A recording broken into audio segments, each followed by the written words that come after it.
Secret societies have existed as long as societies have existed. The United States itself was founded by Freemasons, and they interwove Masonic symbols into our everyday culture and society. The way streets in certain cities are laid out, architecture of buildings to the dollar bill itself are all riddled with images of secret societies. On July 9th, 2005, the night of my 25th birthday, I was initiated into a secret society. So we're going to rewind to the year 1997. That was a young 17-year-old John as a forklift driver at my first job at a factory in South Holland. That's when I met Will. Will was a guy who came in looking for a job. I kind of trained him and showed him the ropes, and we quickly became fast friends. We became real good friends right away.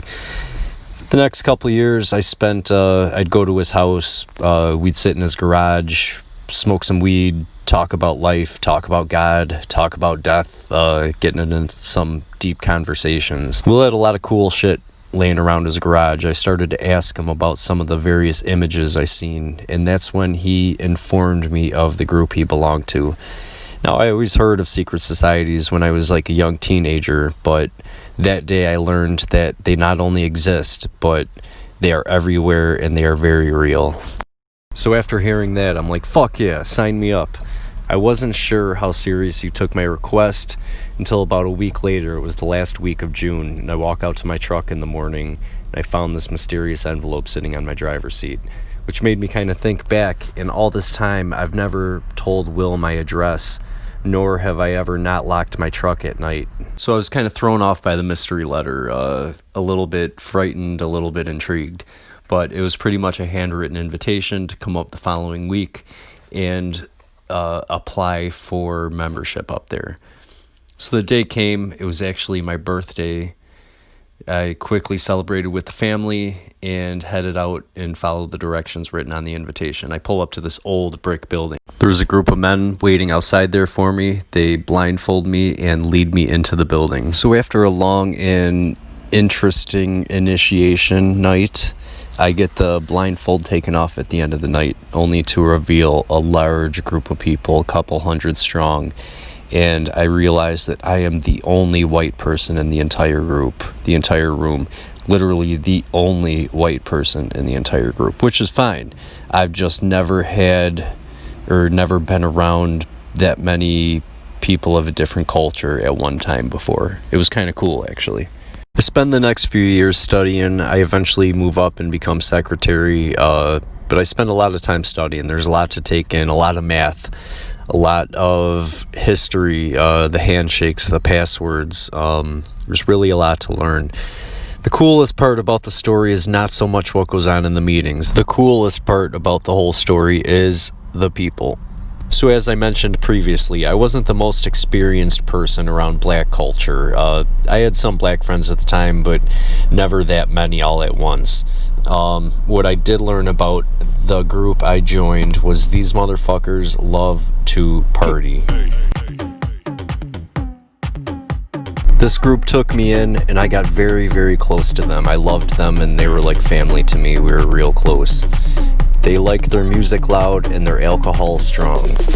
There was this one cool old guy, we'll call him Brother Don, and one time we were at a party and he came up to us and he was talking about the music, and he said, it's called stepping. It's like ballroom dancing with attitude. And then he grabbed my wife's hand and took her out on the dance floor. And I'm thinking, fuck yeah, this is the coolest fucking group I've ever met. He was old, like in his 70s or 80s, but cool as fuck. I looked at him later on. He's got a girl on each arm, just cutting some fucking rug all night. Cool motherfucker.